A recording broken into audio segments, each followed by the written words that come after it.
Shortcut method in journal. Purchase goods for cash, salary paid to Akash, paid into bank, purchase machinery.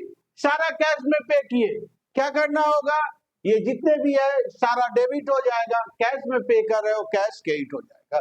First purchase account debit to cash, purchase account debit to cash. Salary pay, salary account debit to cash. Akash को pay कर रहा है, Akash account debit to cash. Bank में pay कर रहा है, bank account debit to cash. Machinery purchase किया है कैश में, machinery account debit to cash. कहने का मतलब जब हम लोग पेमेंट कर रहे हैं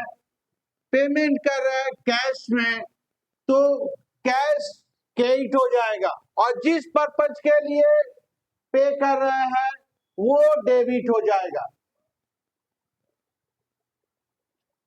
sold goods for cash, dividend receive, withdraw from bank, cash receive from Mohan. Shortcut में कैसे, ये सारे कैश भी रिसीव हो रहा है, that means cash account debit to sale, cash account debit to dividend, cash account debit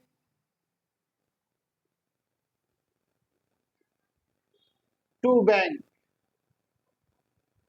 और cash receive from Mohan, cash account debit to Mohan.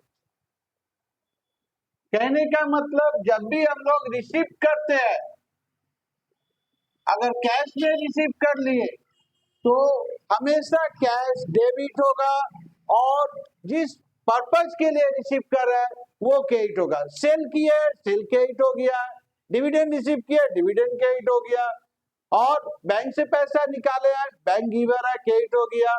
Cash receive from Mohan, Mohan credit हो गया, और जिससे भी कैश रिसीव किया वो सारा डेबिट हो गया। अगर आपको वीडियो पसंद आया है तो लाइक कीजिए, सब्सक्राइब कीजिए, और पूरा वीडियो देखने के लिए कमेंट सेक्शन में जाकर पढ़िए।